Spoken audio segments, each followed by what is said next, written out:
আমি নবী তোমাকে বলে গেলাম তুমি এখন মোবাইলে যা করবে এটা তোমার চোখের জিনা হবে।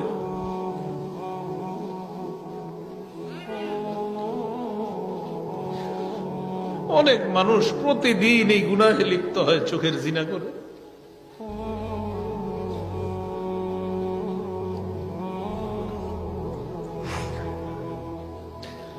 রাসূল বলছেন দুই চোখের জিনা হলো দেখা। নাটক সিনেমা দেখেন না, আপনার জীবন যৌবন সব নষ্ট করে দিচ্ছে। হাদিসটা পড়ে রাসূল বলছে দুই চোখের জিনা হলো দেখা। ওয়াল উযুনান জিনাহুমা আল ইস্তিমা, দুই কানের জিনা হলো শ্রবণ করা। একটু বড় মোবাইলে আপনি ঘন্টার পর ঘন্টা যার সাথে কথা বলবেন, আপনার নবী বলছে ডাক দিয়ে উম্মত আমি নবী বলে গেলাম তুমি এখন মোবাইলে যা করবা এটা তোমার কানের জিনা হবে। ওয়াল লিসান জিনাহু আল কালাম, আল্লাহ নবী বলেন জিহ্বার জিনা হলো কথা বলা। ঘন্টার পর ঘন্টা কার সাথে আপনি কথা বলছেন, নবী বলেন এটা জিহ্বার জিনা। ওয়াল ইয়াদ জিনাহা আল বাত, হাতের জিনা হলো স্পর্শ করা। কোথাও দেখা করতে গেলেন, রিকশায় বসলেন, যে মেয়েটার শরীরে টাচ করা হারাম ওই মেয়েটার শরীরে আপনার টাচ লেগে যায়, নবী বলেন এটা হাতের জিনা।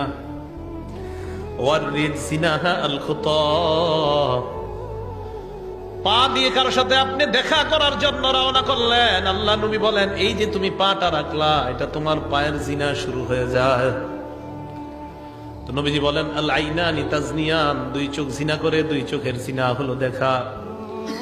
ওয়াল উযুনান জিনাহুমা আল ইস্তিমা, দুই কানের জিনা হলো শ্রবণ করা। ওয়াল লিসান জিনাহুল কালাম, জিহ্বার জিনা হলো কথা বলা। ওয়াল ইয়াদ জিনাহা আল বাত, হাতের জিনা হলো স্পর্শ করা। ওয়ার রিজলু জিনাহা আল খুতা, পায়ের জিনা হলো হেঁটে যাওয়া। ওয়াল কলবু ইয়াতামান্না ওয়া ইয়াশতাহি, কি বলে দেখেন অন্তর কল্পনা করে এটা কলবের জিনা।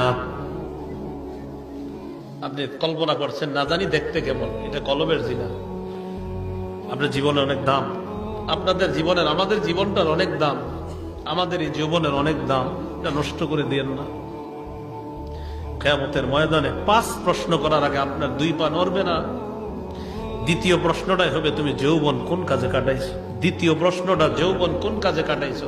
দ্বিতীয় প্রশ্ন যৌবন কোন কাজে কাটাইছো। দ্বিতীয় প্রশ্ন যৌবন কোন কাজে কাটাইছো। দ্বিতীয় প্রশ্ন যৌবন তুমি কোন কাজে কাটাইছো, এটা দ্বিতীয় প্রশ্ন। একটা পাও নড়বে না। পরের হিসাব কি দিবেন? 5 প্রশ্নের পরের গুলা কখন দিবেন? দ্বিতীয় প্রশ্নে তো আমরা এই যুগে যারা আছি সবাই মনে আটকায় যাবো দ্বিতীয় প্রশ্ন। রাসূলুল্লাহ সাল্লাল্লাহু আলাইহি সাল্লাম বলেন ওয়াল কলবু ইয়াতামান্না ওয়া ইয়াশতাহি, অন্তর কল্পনা করে। ওয়াল ফারজু ইউসাদ্দিকু যালিকা আও ইউকাযযিবু, লজ্জাস্থান এটাকে বাস্তবায়ন করে। নাউযুবিল্লাহ, লজ্জাস্থান এক পর্যায়ে বাস্তব জিনায় লিপ্ত হয়ে যায়। আল্লাহ আমাদের সকলকে হেফাজত করেন। যুব সমাজের মাহফিল কথাগুলা তাই বললাম, আমরা এটা থেকে বাঁচতে হবে। আল্লাহ আমাদেরকে হেফাজত করেন।